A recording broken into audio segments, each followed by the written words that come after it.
Earlier on today on Facebook, I posted a picture asking you if you checked your Wander Down Under, your lady bits, as often as perhaps you might check your boobs. We've all become very used to the idea of checking our breasts, looking for lumps and bumps and bits, but many people are a little bit unsure about what to check for down there. And somebody quite rightly asked the question, well, what are we looking for, Sam? So I thought what I would do, rather than demonstrating, because possibly Facebook's not the place for that sort of thing, but just to do a little tiny video, just a short video, to encourage you to understand a little bit more about what you're looking for, and perhaps point you in a direction if you want to get more information. So I am really back in my happy place because I've got a whiteboard. I haven't quite got a flip chart, but I've got a whiteboard and I've got pretty things that I've drawn out for you so that I can go through this and I can be lovely and animated and just how happy I am as I used to be. Oh, and there's my dog barking in the background.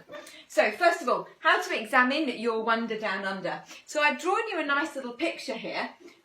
So imagine this is a lady lying down on her back, her legs are up, her knees are bent and her feet are there. Obviously she's got nothing on.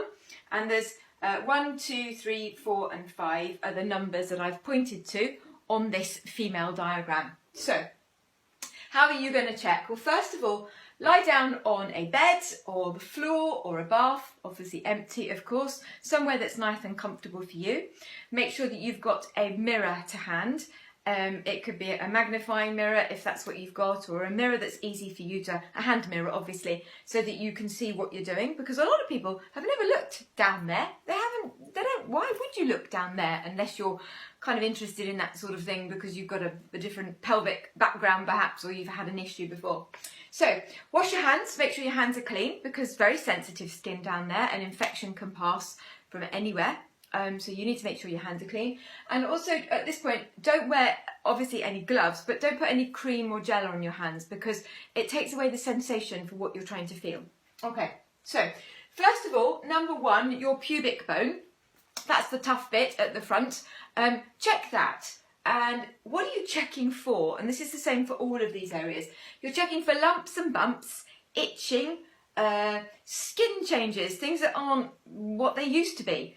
Perhaps burning after you've done a pee, after you've been to the toilet. That's not necessarily going to show up anywhere on your pubic bone. So you're looking for bits that don't seem quite normal or are painful. Once you've done your pubic bone, then basically you're going to start on the outside of the bit between your legs, okay, and work your way from the outside to the inside. So you've got lots of folds of skin. Everybody's different. So some people might feel that they've got to actually pull the skin apart. Some people that might not be an issue, but basically you're having a good look around all the areas and folds in the centre. Again, looking for changes in skin, perhaps a discharge that isn't normal. Perhaps if you're having pain or bleeding after sex, that's not normal. If you're having bleeding after the menopause, that's not normal as well. So you're looking for all those slightly abnormal bits, painful bits. Once you've checked both the front and then the middle, then it's quite important to go to the back, the area around your anus. Your perineum is what's in between, because infection or itchy bits and sore bits can travel from one area to another. So it's important to do a jolly good look around, really. And you look with your fingers as well as looking with your eyes, and you can look as in you can feel, oh, that doesn't feel quite right. And if you come across something that doesn't feel quite right, what are you going to do?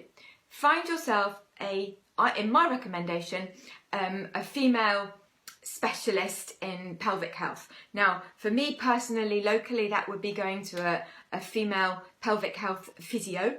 I mentioned on here there are a couple of people locally to us in Sevenoaks. You might have a GP that's very good and you're very comfortable and you can get in to see a GP, because often in some areas it's a long wait.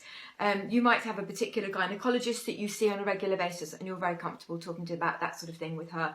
But what I will say is, don't put it off. Don't just imagine if you ignore it, it'll go away. There's a really good book written, The Pelvic Floor Bible. It's available on Amazon.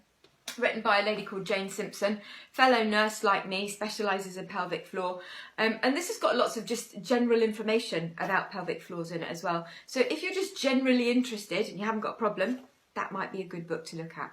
So I hope that just gives you a broad outline of what to look for in your Wander Down Under. That is also a book as well, The Wander Down Under, for lumps and bumps and bits that shouldn't be there. Nothing scary. Have a look. It's part of your body. Take care.